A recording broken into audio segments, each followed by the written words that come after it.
Believe me sincerely, I'm not trying to blow his trumpet. I mean everything I'm My head saying. is swelling up already. Yes, please.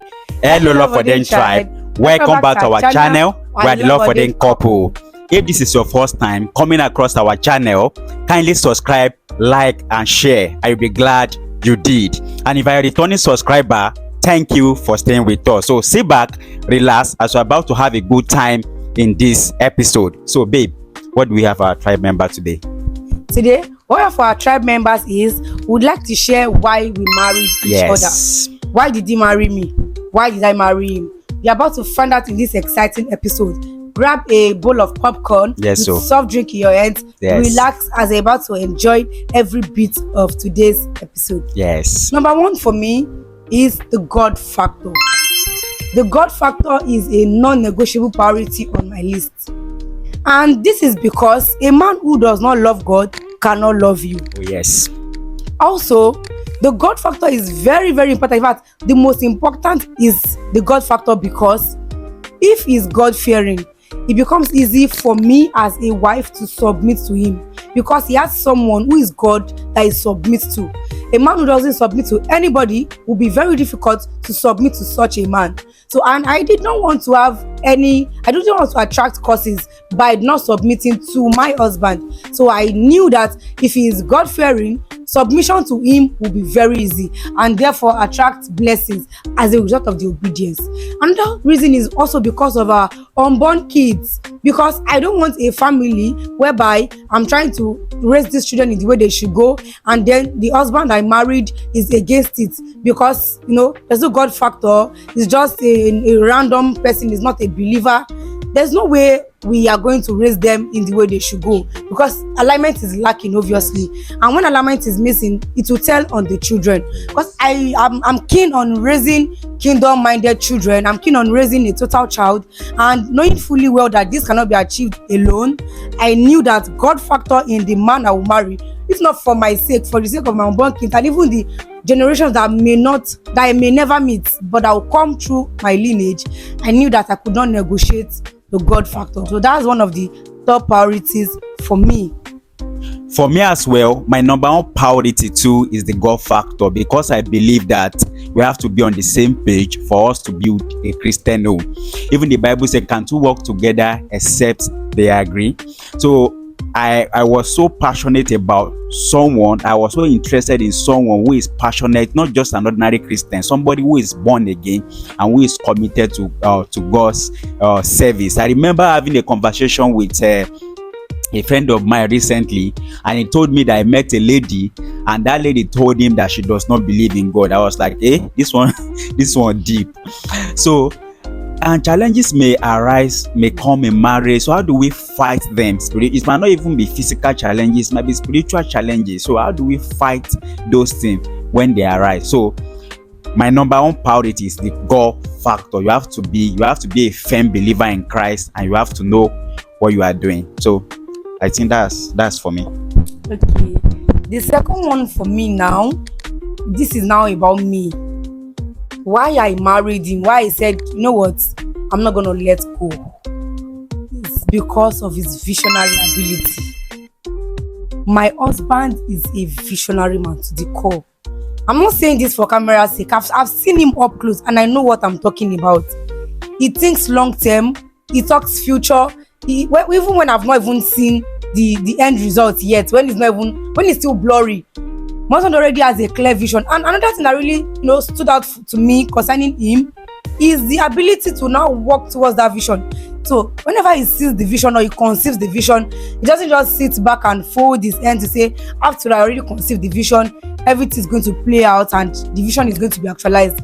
Everything within him, his body, his soul, his spirit, he can, if it's a vision of something, he will print out the picture, place it in visible places, ensure that he's seeing it. The journal is saying the same thing. Everything around him, scriptures, everything. I mean, whenever he's talking to me, he's talking about it and he's actualizing, he's working towards actualizing the vision. So when I realized I was a visionary man, I just knew that that was it for me.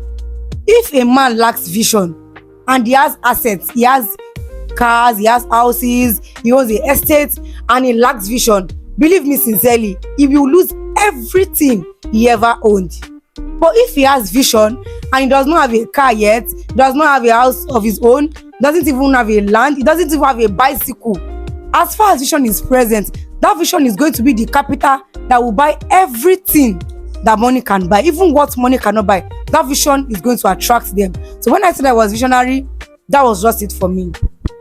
Okay, I think the number two reason for me why I married my wife is that I came from a broken home, and I don't want to repeat. I don't want that because I know what I went through, bustling from moving from one place to another. So I was so interested in somebody who is passionate about building a family. Because I'm not saying that having an ambition is bad or no, but I've seen a situation whereby the husband is chasing another thing, the wife is chasing another thing, and before you know, even the children, and everything boils down on the children. They say where the two elephants fight, the grass suffers it. Yeah, so I was so interested in somebody who is family oriented, somebody who wants to build family together. You sit down together, let's talk and all that. Not just because I know what I went through when I was growing up. I know what I went through, and I don't want that same repetition in my own family. So I was so interested in somebody who is family oriented and somebody who is willing and ready to build a family with me. Yeah. Okay, number 3 for me is kind nature. My husband is kind to a fault.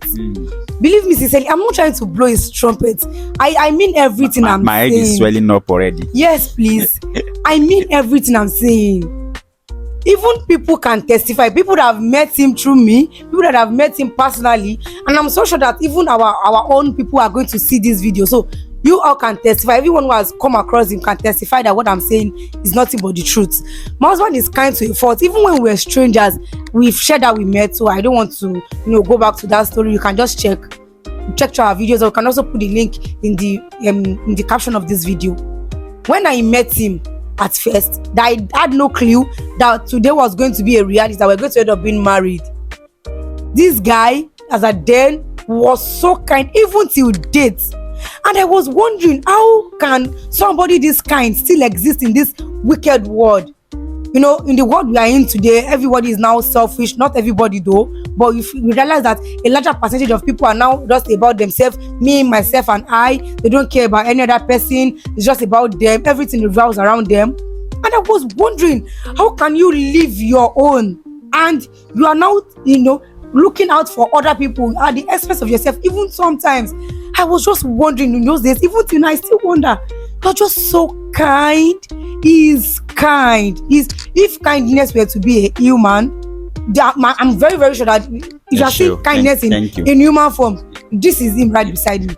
He's very kind. He's very kind. I don't want to say more than that. So the number 3 for me why I married my wife is because she's very supportive. Even right before we got married, she was so supportive, support me in my business. We sit down together, discuss, strategize on how to move our business forward, how to move our community forward and all that. So imagine somebody you are not married to and she was supporting me like that. So what if we are now married? So that was one of the reasons why I said, no, this is the woman for me and I will not let you go. So I think for me, that is that basically for me. Yeah, for me as well, you've been also very supportive. I mean, you are invested in anything that interests me.